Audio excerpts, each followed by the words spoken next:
At night, the house is usually quiet, save for the gentle hum of the refrigerator and the occasional car passing by outside. But tonight, as I groggily made my way to the kitchen, nursing a pounding headache, I found the stillness broken by a faint murmur of voices. At first, I attributed it to my sleep-addled mind, but the closer I got to the bathroom, the clearer the whispers became.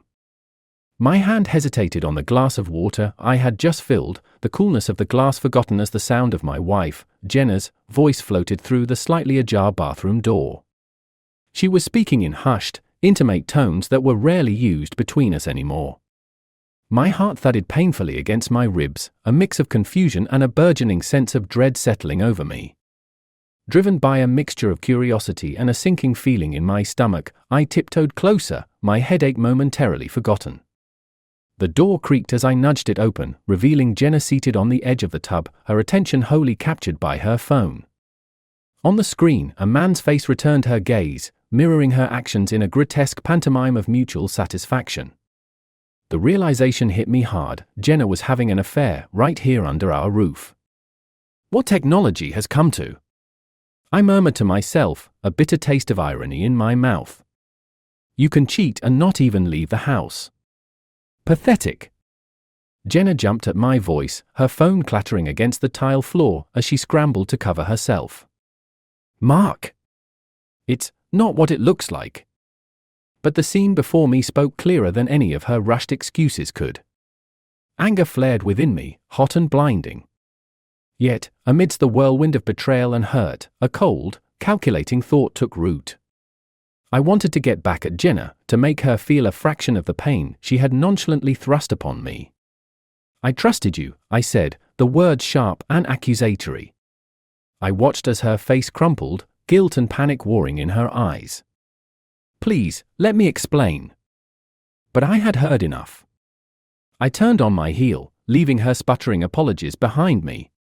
I didn't know how I would do it, but I was determined to ensure that by the time this was over, Jenna would be left with nothing but her precious phone. As I walked back to our bedroom, my mind raced, plotting and planning. The seed of betrayal had been sown, and now it was time for retribution. Whatever course this would take, one thing was certain: by the end of this story, Jenna would be out of the house, stripped of everything but her digital companion. The morning after Jenna's betrayal feels surreal. Sunlight filters through the curtains, casting patterns on the kitchen floor where I stand, feeling like a stranger in my own home.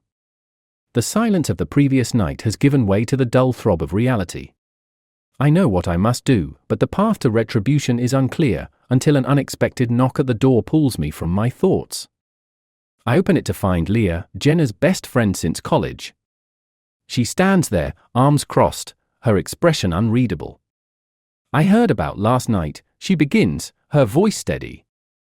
Jenna called me, crying. Come in, I say, stepping aside, curiosity piqued by her presence.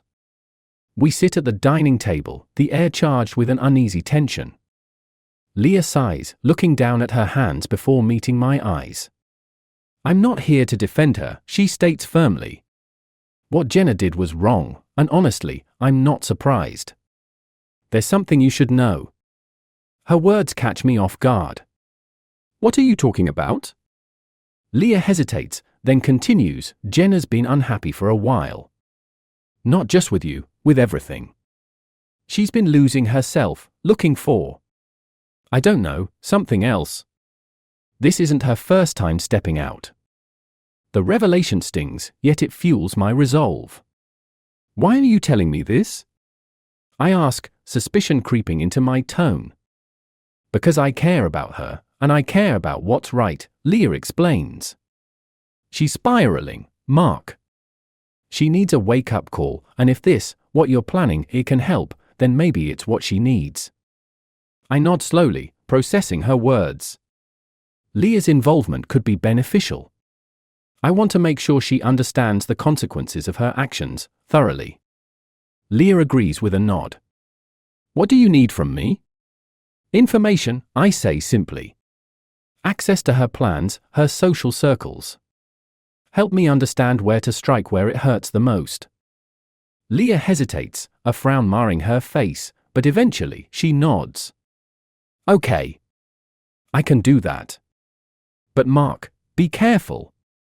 Don't become the monster in your quest to fight one. Our alliance formed, Leah departs, leaving me with a new sense of purpose. I spend the rest of the day plotting, considering my options. As night falls, I make my first move. I call Tom, a mutual friend and a tech whiz, explaining enough to pique his interest and secure his help. I need access to something sensitive. Can you handle that? Depends on what it is, but I'm in, Tom replies, a hint of intrigue in his voice. Jenna's phone, I say. Full access. I need to know who she's talking to, what she's planning. There's a pause, then, I'll need her phone for an hour. Can you manage that? Yes, I respond without hesitation. That night, as Jenna showers, I slip her phone to Tom, who works his magic swiftly. By the time Jenna realizes her phone is missing, it's back in its place, seemingly untouched, but now a gateway to all her secrets. As I lay in bed, pretending to sleep when Jenna checks her phone nervously, I feel a surge of anticipation. The game has changed, and I am now a player with cards yet to be revealed. The betrayal has set this story in motion, and I am determined to see it through, no matter what dark paths I tread. The days that follow are a cat-and-mouse game played in the shadows of our shared life. Jenna is oblivious to the threads of her undoing being woven around her, threads held firmly in my hands. With Tom's help, I now have a window into her private world, and every alert on her phone sends a new piece of information my way. My allies are few but pivotal, and as each day passes, my plan gains clarity and momentum. Late one afternoon, I'm in the garage when my phone vibrates. It's Tom. Got something you might want to see, his message reads, and an encrypted file follows. With a quick glance towards the house to ensure Jenna is still occupied, I open the file. The screen fills with snapshots of text conversations, dates and times stamped beside them. Most are mundane, but one thread stands out, it's with the man from the video call, named Damien. Their messages paint a clear picture of a relationship that's far from casual. As I scroll through the exchanges, a plan begins to take form in my mind. I'm still absorbing the details when Leah calls. Mark, we need to meet. There's more going on. Meet me at the park in 20, I reply, urgency tightening my voice. The park is quiet, the usual clamor of children replaced by the soft rustling of leaves. Leah is already there, seated on a bench, her expression grave. What's wrong? I ask, sitting beside her. She hands me a printed email. Found this in Jenna's office while she was out. She's planning a weekend away. Not just with Damien, several of her work colleagues are involved. It seems like a retreat, but the undertones are, it's not just business, Mark. I scan the document, noting the details. A cabin isolated and owned by one of Jenna's friends. The perfect setting for secrecy. Thanks, Leah. This could be the leverage I need, I say, handing back the paper. A plan is rapidly forming in my mind, one that requires careful timing and the element of surprise. Just be sure you know what you're doing, Mark, Leah cautions, worry creasing her forehead. Things could spiral out of control. I know. I'll be careful, I assure her, though we both know that the path I'm choosing is fraught with risks. Back at home, I confront Jenna under the guise of casual conversation. Heard any interesting plans at work? I probe, watching her closely. Jenna pauses, a flicker of confusion crossing her features before she masks it with a smile. Just the usual projects, nothing exciting. The lie cements my resolve. The next day, while Jenna is at work, I start putting my plan into action. I contact Damien under a pseudonym, offering him an exclusive opportunity related to his work, knowing his ego won't let him refuse. The bait is set for him to be away the same weekend Jenna plans her getaway. With Damien distracted, I prepare the final piece of my plan. I'll expose Jenna and her affair to her colleagues, unraveling her duplicity in both her personal and professional lives. As night falls, I sit alone in the dark, the only light emanating from my computer screen. Documents, emails, and messages are all aligned like chess pieces on a board. Jenna's return home doesn't deter my focus.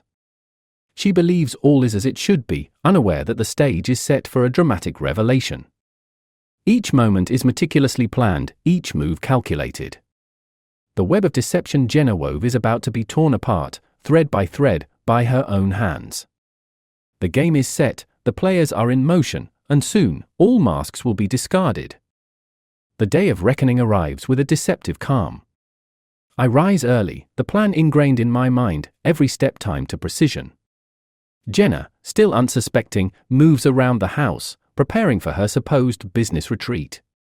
I watch her, the familiarity of our routine now tinged with the finality of what's to come. Be careful on the roads, okay? I tell her as she grabs her bag, feigning concern. I always am. See you Sunday night, Jenna replies, kissing my cheek before stepping out, her smile untouched by the secret she carries. Once she's gone, I head to my car. My first destination is the cabin where the retreat is taking place. As I drive, my phone buzzes continuously, updates from Leah and Tom, confirming that all pieces are in place. Damien, lured by the false opportunity one created, is on a plane heading out of state.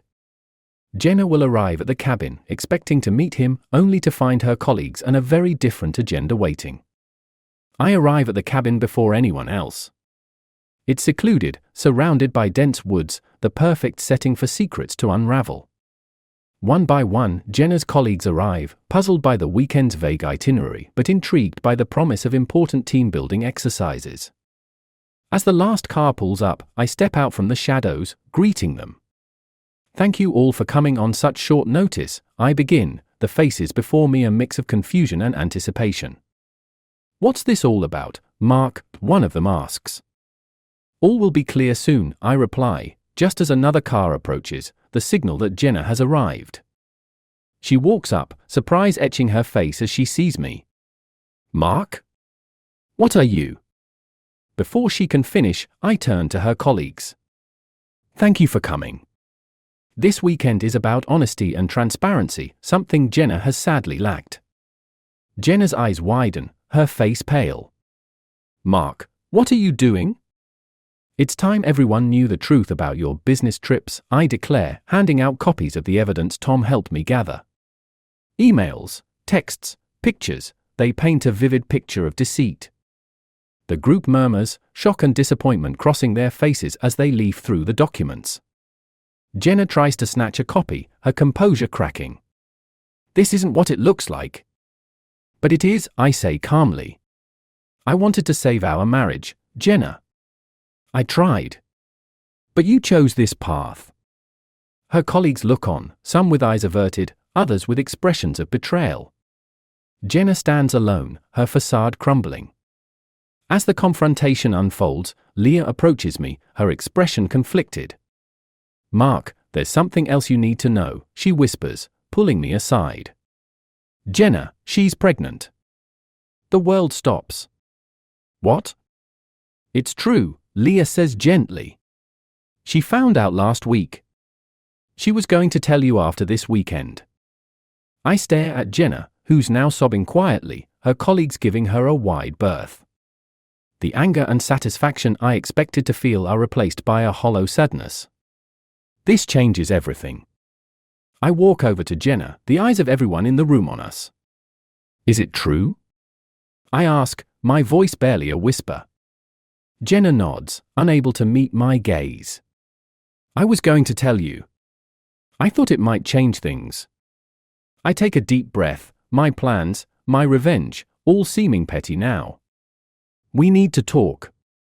Not here, not now, but soon. Jenna looks up, hope flickering in her eyes. I'd like that. As we pack up to leave, the cabin emptying in silence, Leah gives me a small, sad smile. Maybe this is the second chance you both need.